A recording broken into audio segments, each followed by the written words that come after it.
Zaid despertou em meio à escuridão, deitado sobre um chão gélido, formado por rochas polidas. Ele se sentou e começou a tatear o ar, na esperança de se localizar. Suas mãos encontraram paredes às suas laterais, distantes cerca de 1 metro uma da outra. Atrás do homem, uma terceira parede bloqueava a passagem. Sem escolha, prosseguiu pelo único caminho possível. Não demorou muito para que uma fonte luminosa surgisse à sua frente. Ela vinha de um corredor perpendicular. Zaid escutou passos. O homem congelou no momento em que descobriu a origem do brilho. Uma criatura com corpo humano e cabeça de chacal adentrou o mesmo corredor em que se encontrava, carregando consigo uma chama azulada, que flutuava sobre a palma de sua mão direita.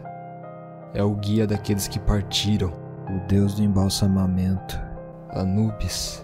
Os pensamentos brotaram na mente de Zaid. Os pelos que preenchiam a face do deus eram negros, assim como os de sua cauda. O branco da esclera tomava conta de seus olhos. Focinho e orelhas alongadas despontavam de seu rosto. Sobre sua cabeça, um nemés com listras horizontais azuis e douradas. O ser devia ter quase 2 metros de altura. Quando Anubis estava a 1 passo de Zaid, o homem se ajoelhou, fazendo uma reverência. "Meu senhor", ele disse. O deus chacal rangeu os dentes. "Poupe-me de suas bajulações, mortal. Apenas o seu coração poderá salvá-lo de Amit. Espero que tenha sido um bom sujeito em vida." Anubis deu as costas para Zaid. "Siga-me." A divindade conduziu o homem através do labirinto de passagens estreitas, sem dizer uma única palavra. Logo chegaram a uma enorme câmara de formato circular. Zaid reconheceu as figuras que se encontravam no recinto. No centro, Maat, deusa do equilíbrio cósmico e da justiça, com asas de falcão, ajustava sua balança com auxílio de Thoth, deus da sabedoria e da escrita, com cabeça de íbis. Na extremidade oposta à entrada, Osíris, deus do submundo e da ordem, observava atentamente Zaid, sentado em seu trono, situado alguns degraus acima do nível do solo. Sua pele verde-oliva contrastava com as vestes brancas de linho. Na mão direita carregava um cetro dourado com a forma de um gancho, na esquerda um chicote. O deus usava a pontiaguda coroa branca de Atef, com 2 plumas negras de avestruz adornando-a. A barba trançada descia do queixo até o seu peito. À sua direita, também em um trono, estava seu filho, Horus, deus dos céus com cabeça de falcão. Ao redor da cúpula, 42 deuses faziam o papel de júri. Tudo estava pronto para o tribunal de Osíris realizar o julgamento de mais um Ka, uma alma. Thoth se aproximou de Zaid, entregando-lhe um livro. "Este é o livro dos mortos", explicou a divindade. "Nesta página está a lista da confissão negativa. Você deverá negar os 42 pecados diante dos membros do júri. Após a negação, Anubis recolherá seu coração para a realização da pesagem. Alguma dúvida?" "Não, meu senhor", respondeu Zaid. "Pois bem, então daremos início à sessão."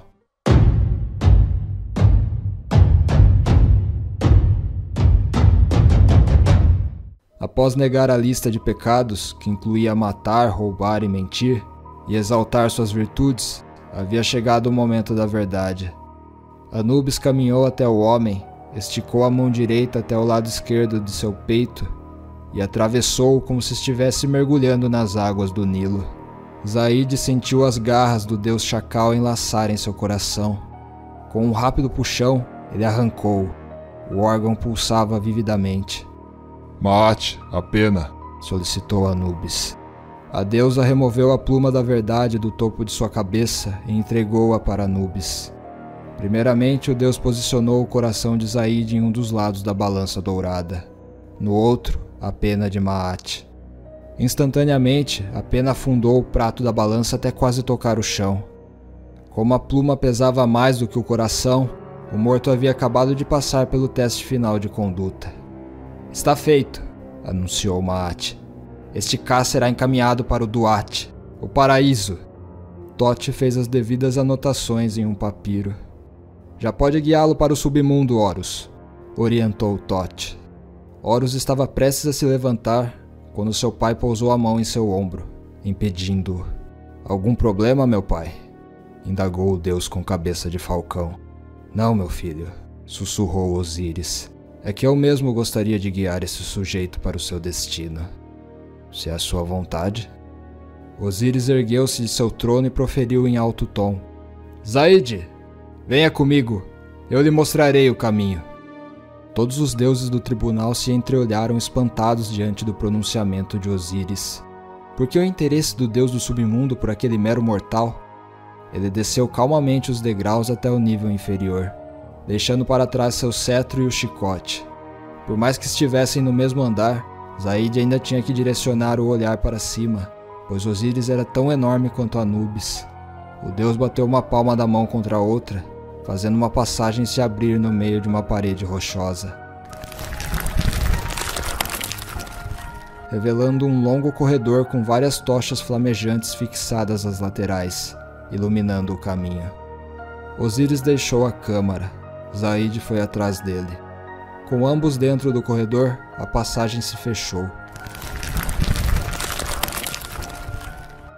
Meu senhor, chamou Zaid. Perdoe a minha ousadia, mas eu gostaria de saber se eu terei de volta os meus bens materiais quando chegar ao Duat.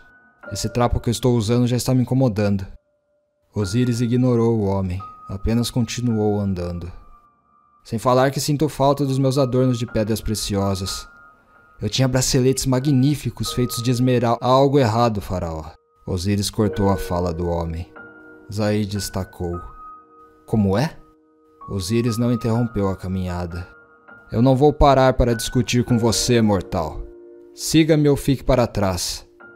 Zaid obedeceu à ordem do deus, apertando o passo para alcançá-lo. Eu não entendo o que está querendo dizer, meu senhor, continuou Zaid. São poucas as vezes em que há uma discrepância tão grande entre os pesos da pena de Maat e o coração daquele que está sendo julgado. E nunca esse tipo de coisa aconteceu com um homem. Não seria algo tão duvidoso assim caso você fosse uma mulher ou uma criança. Aquele coração não é seu. Eu vi as atrocidades que você cometeu em vida. Exijo que você confesse a verdade, faraó. Perdoe-me, meu senhor, mas não faço ideia do que está falando. Osíris deteve o passo. De repente, virou-se contra Zaid e ergueu-o pelo pescoço, forçando-o contra a parede. A fúria do deus transparecia em seus olhos vermelhos. Como ousa mentir perante divindade, seu verme? Trovejou Osíris. Zaid se debatia na tentativa de desvencilhar-se do ataque do deus do submundo. Acredite, a segunda morte é muito pior do que a primeira. Diga a verdade agora ou irá enfrentá-la pelas minhas próprias mãos. Sunu! Berrou Zaid. Osíris franziu a testa. O deus libertou Zaid, fazendo-o cair sentado no chão. O homem levou um tempo para recuperar o fôlego. Foi um Sunu, o melhor existente no Império. Eu estava morrendo. Fui acometido por alguma praga. Sempre temi os deuses. Temia ser julgado indigno por você, grande Osíris. Queria ter certeza de que o coração pesado na balança do meu julgamento seria puro. Por isso procurei um curandeiro, perguntando se seria possível realizar uma troca de corações. Ele me alertou que seria algo extremamente arriscado, mas como minha vida já estava por um fio, achei que valia a pena tentar. Esse Sunu conseguiu encontrar uma virgem que, segundo ele, estava morta mentalmente, mas seu coração ainda pulsava. A operação foi um sucesso, tanto é que ainda pude viver mais alguns ciclos solares após o processo. Osíris socou a parede. O golpe criou um buraco e rachaduras enormes. Eu sempre alertei Thoth de que um dia a humanidade conseguiria enganar os deuses. Ele concedeu conhecimentos demais para os mortais. Pela primeira vez um humano conseguiu trapacear no julgamento sagrado. É só uma questão de tempo até que vocês governem todas as forças existentes e se equiparem a nós. O que fará comigo? Quis saber Zaid. O deus esboçou um sorriso no canto do rosto e deu as costas ao homem, prosseguindo pelo corredor estreito. Zaid tornou a segui-lo. Pouco depois, os dois chegaram a uma bifurcação. No caminho à direita, um brilho emanava em seu fim, parecendo ser a luz do sol. Já à esquerda, a escuridão reinava. Osíris rumou pela esquerda, usando uma labareda esverdeada que brotara de sua mão para se orientar. Zaid hesitou, mas acabou seguindo. Ao atingirem o fim do corredor, Osíris extinguiu a chama e bateu 2 palmas. A parede se abriu e uma nova câmara surgiu diante deles. O lugar era bem iluminado. Inúmeras tochas estavam distribuídas por toda a sua extensão. Cerca de 10 metros abaixo deles havia um enorme tanque com águas escuras. Que lugar é esse? Questionou Zaid, engolindo em seco. Osíris selou a passagem por onde eles haviam entrado. Logo em seguida, deu alguns passos até a beira da fenda. Venha até aqui e olhe para o fundo dessas águas, convidou o deus. O homem obedeceu, encarando a água. Um par de olhos brilhantes e amarelados ganhou forma em meio às profundezas. Osíris agarrou o braço de Zaid e sussurrou em seu ouvido. Amit sempre tem fome. Um calafrio percorreu o corpo de Zaid. Não pode fazer isso comigo. Eu sou um faraó. Eu nem sequer deveria ser julgado. Deveria ir direto para o Duat. Eu fui um faraó de verdade, retrucou Osíris. Não faz ideia de como a humanidade era antes do meu reinado, seu verme. Um bando de primatas selvagens. Fui responsável por um avanço inimaginável da civilização. Tudo o que fiz foi pelo bem do meu povo. Já você, Zaid, sempre se preocupou apenas consigo mesmo. Sua vaidade supera todos os limites do egoísmo. Vocês, faraós humanos, só sabem explorar os outros para o bem próprio. Gastar recursos financeiros e vidas para a construção de túmulos gigantescos em formato piramidal apenas para ser do seu agrado?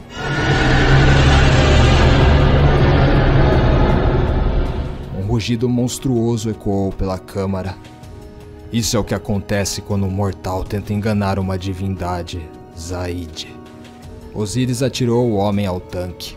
Antes mesmo de atingir a água, Amit, a deusa que personificava a retribuição divina, criatura com cabeça de crocodilo, juba e membros anteriores de leão e membros posteriores de hipopótamo, saltou das profundezas e devorou Zaid com uma única bocada.